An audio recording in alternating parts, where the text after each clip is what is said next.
wabarakatuh. Halo, kami dari kelompok 3 akan mempresentasikan dan membagi hasil kerja kami tentang array. Dan perkenalkan, nama saya Puan Gusti Halidantiah, dan dua rekan saya. Perkenalkan, nama saya Rifki Ramdhani. Perkenalkan, nama saya Ahmad Ridani. Baiklah, selamat menyaksikan. Yang pertama akan saya bahas mengenai pengertian singkat dari array. Oke teman-teman, dalam bahasa programan C++, array adalah struktur data yang digunakan untuk menyimpan sejumlah elemen data dengan tipe yang sama. Jadi setiap elemen dalam array diakses melalui indeks numerik yang mengidentifikasi posisi elemen tersebut dalam array. Nah, jadi sebelum membahas lebih lanjut tentang array, di sini saya ingin menjelaskan hal-hal penting tentang array. Yang pertama, tipe data yang sama. Jadi semua elemen dalam array harus memiliki tipe data yang sama. Jadi Anda tidak dapat mencampur tipe data dalam satu array. Yang kedua adalah indeks. Nah, di sini indeks array dimulai dari 0. Artinya, elemen pertama dalam array memiliki indeks 0. Yang kedua memiliki indeks 1 dan seterusnya. Dan yang ketiga, ukuran tetap. Jadi saat Anda mendeklarasikan sebuah array, Anda harus menentukan ukuran array. Ukuran ini menunjukkan berapa banyak elemen yang dapat disimpan dalam array tersebut. Dan ukuran array ini tetap selama program berjalan. Oke, di sini pertama kita akan membahas array satu dimensi. Nah, jadi array satu dimensi ini adalah struktur data yang digunakan untuk menyimpan sejumlah elemen data dengan tipe yang sama dalam satu dimensi atau satu baris.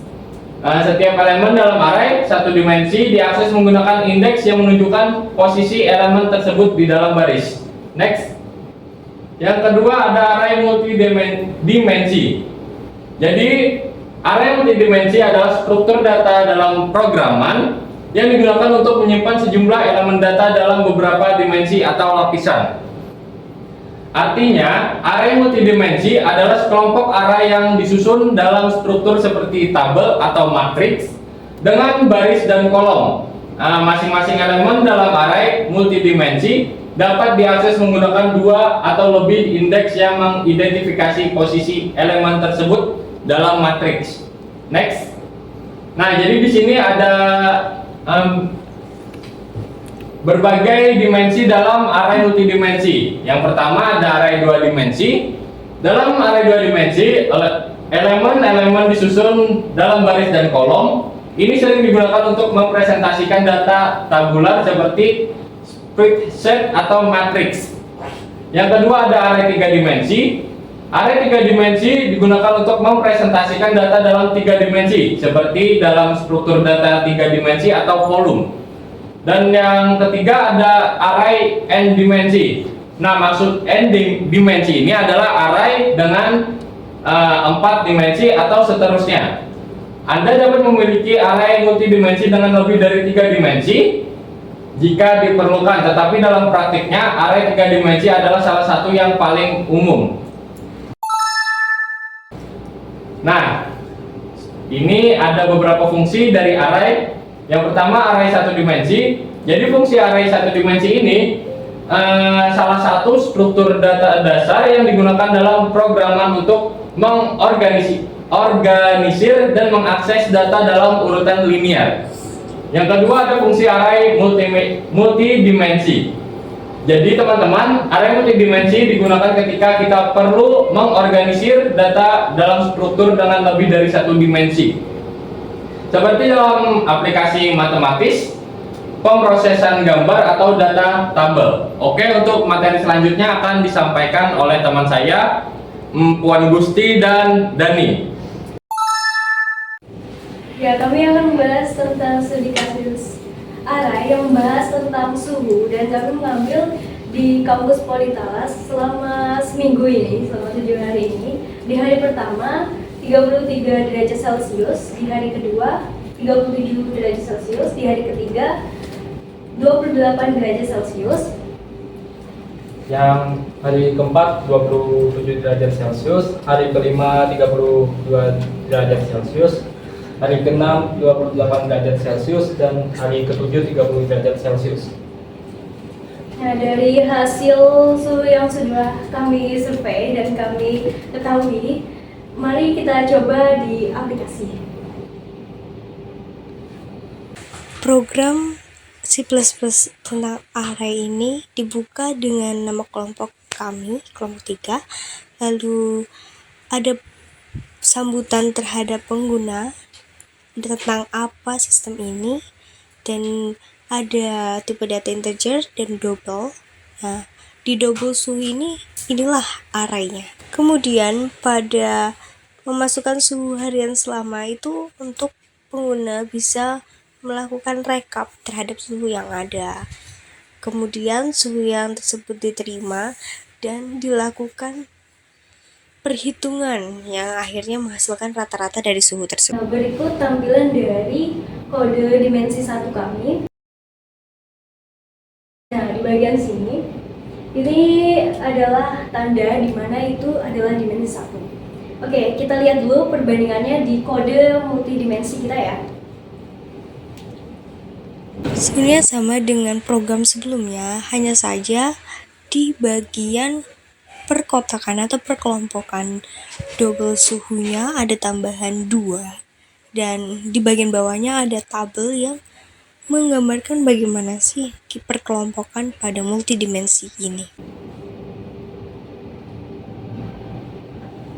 Nah, ini double suhunya ada 2, yang artinya itu lebih dari 1.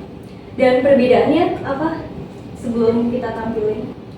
Perbedaan array satu dimensi dengan 2 dimensi itu yang satu dimensi tidak menggunakan tabel, sedangkan yang multidimensi itu menggunakan tabel. Ya, sebenarnya tabel dan tidaknya itu menunjukkan perbedaan aja biar kita bisa bedain di dalam program tersebut.